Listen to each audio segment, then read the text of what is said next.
हज़रत जलालुद्दीन रूमी बड़ी शख्सियत हैं। उनके पास शाम को खादिम हाजिर होता था तो आप पूछते थे कि आज हमारे लंगर में कुछ बाकी है, कुछ रह गया, ये उनकी सीरत में है।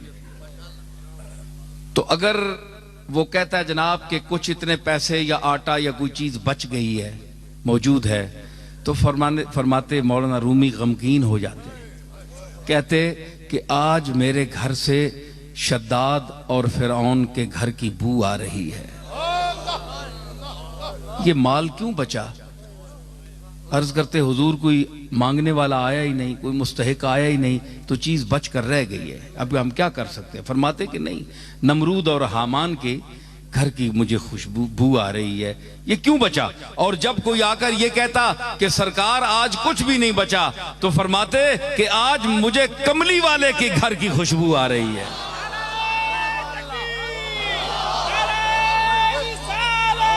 तो मुझे कहां की? जनाब कमली वाले के घर की खुशबू आ रही है। क्यों? इसलिए कि वो भी आपके घर में भी कुछ नहीं होता था, सब कुछ होते हुए। मैं ये अर्ज कर रहा था कि इस तबके को अल्लाह ने ला यालमून में शुमार किया, और जो गरीब तबका है, वस्बिर नफ्सका मअल्लज़ीना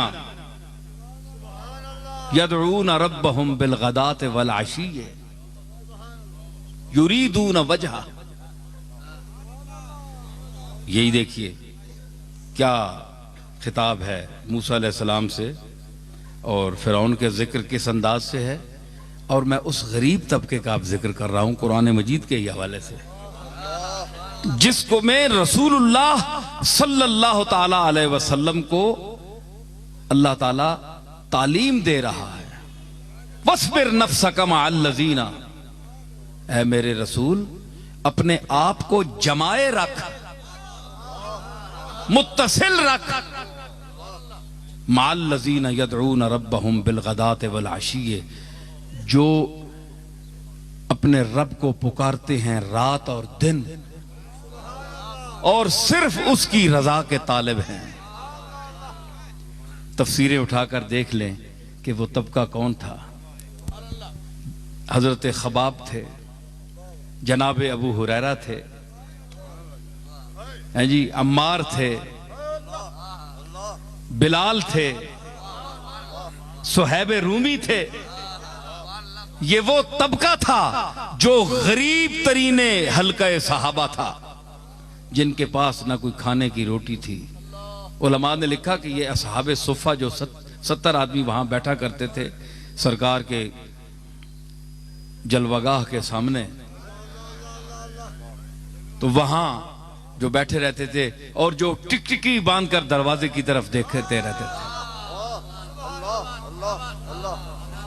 कुछ पैसा नहीं था, न कोई खाने को, न ओढ़ने को, न बिछोना, कुछ भी नहीं, घर छोड़कर आए थे।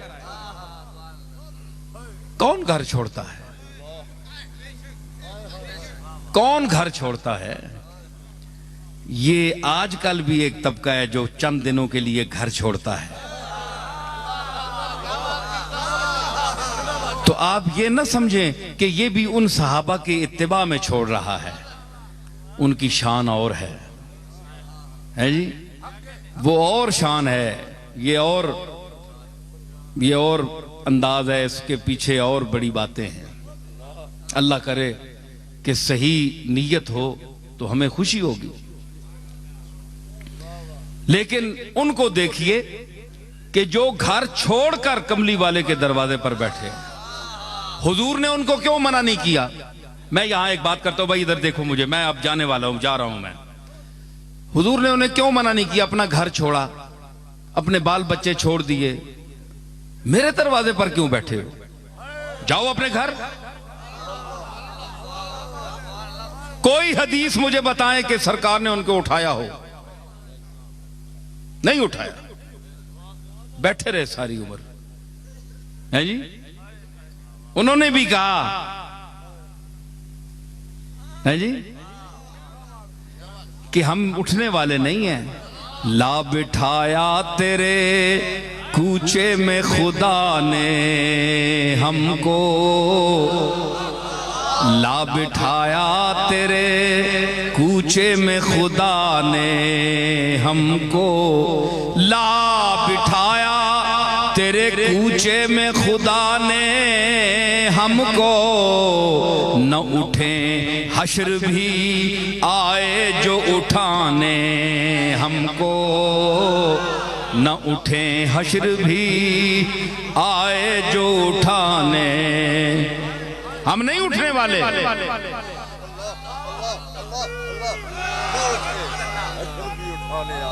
जनाजा बन के उठेंगे, तमन्ना बन के बैठे हैं। हम नहीं जाने वाले, तमन्ना बन के बैठे हैं।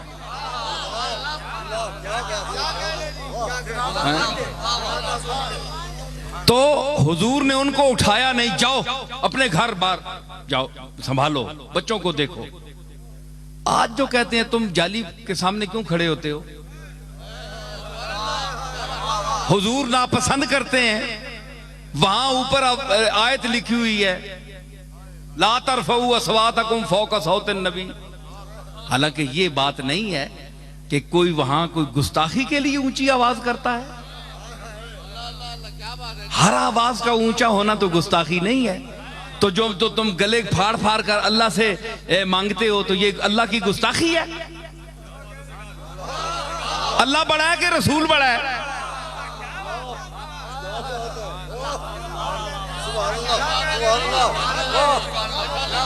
अल्लाह खालिक रसूल है। तो इतने शोर मचाते हो रो रो के, चाहे कोई देवबंदी है, चाहे कोई बरेलवी है, कोई भी है, रोते हैं, आयतें पढ़ते हैं, रुलाते हैं, क्या क्या दिखाते हैं, क्या क्या मंजर दिखाते हैं। तो ये अल्लाह की गुस्ताखी नहीं है? अरे हया वालों को देखा है मैंने, हाँ हमने भी देखा है। तुम तो आंखें फाड़ फाड़ कर चांद को देखते हो, उन्होंने कभी आसमान की तरफ रुख नहीं किया, नजर नहीं उठाई। ये मुफ्ती साहब के बैठे हैं, ये मुफ्ती ज़हरुल्लाह, इनके चचा मौलाना फरीदुद्दीन साहब, मैंने उनको देखा है, मुझे याद आ गई बात। तो मैं छोटा होता था तो वो मस्जिद से, गोलशी मस्जिद से कई मर्तबा निकलते थे बाहर, तो मैंने कभी उनको आंख उठाकर ऊपर देखते नहीं देखा, हमेशा नजर नीचे जमीन पर। मैंने अपनी आंखों से देखा है, जो मैं महसूस करके बयान कर रहा हूं। ये तो एक आदमी था ना। तो ये जो तबका है इस तरह के सुलहा का, तो उन्होंने उसकी जात की शर्म की वजह से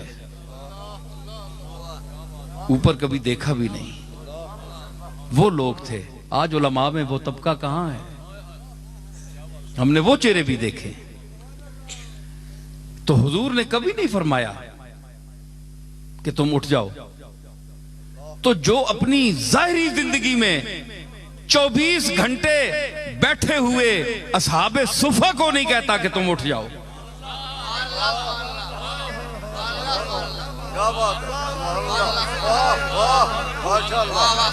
तो आज जाली के सामने जो फकीर बनकर उसकी जाली के सामने अपने दामन फैलाकर खड़े होते हैं, क्या आप ये तवक्को कोई कर सकता है जिसका दिमाग हाजिर हो, जो अक्लमंद हो, जो चब्बल न हो?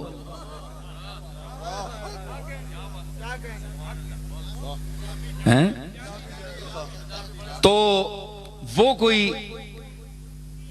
ये बार कैसेटें जाती हैं, लोग कहते हैं हमें समझ नहीं आती ये कौन सी जबान बोल रहे हैं, इसलिए मैं मजबूरन बोल रहा हूं, कुछ ना कुछ जुमला आ जाएगा। तो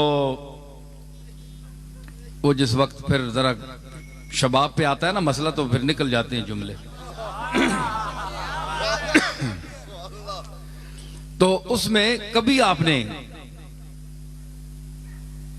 नहीं फरमाया, किसी बैठे हुए को नहीं फरमाया कि तुम उठ जाओ। ये तो तुम्हारे घर भी कोई आ जाए तुम उठाते हो?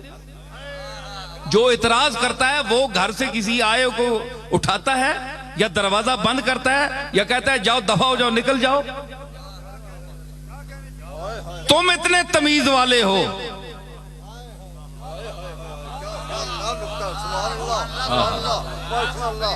बड़े अखलाक वाले हो, जिसके लिए फरमाया व इन्नका लअला खुलुक़िन अज़ीम कि ऐ मेरे महबूब तू अखलाक अजीमा की उन मनाजिल रफिया पर फायज है कि वहां से ऊपर कोई अखलाक का दर्जा नहीं है। मैंने तुझे वो खुल्क अजीम देकर भेजा। तो तुम क्या समझते हो जो उसकी जाली के सामने जाते हैं हुजूर की तबीयत पर बोझ पड़ता है? तू किसी को भी उठाता नहीं अपने दर से, तू किसी को भी उठाता नहीं अपने दर से, तू किसी को भी उठाता नहीं अपने दर से, तू किसी को भी उठाता नहीं अपने दर से कि तेरी शान के शाया नहीं ऐसा करना, कि तेरी शान के शाया नहीं ऐसा करना, कि तेरी शान के तेरी शान के तेरी शान के शाया नहीं ऐसा।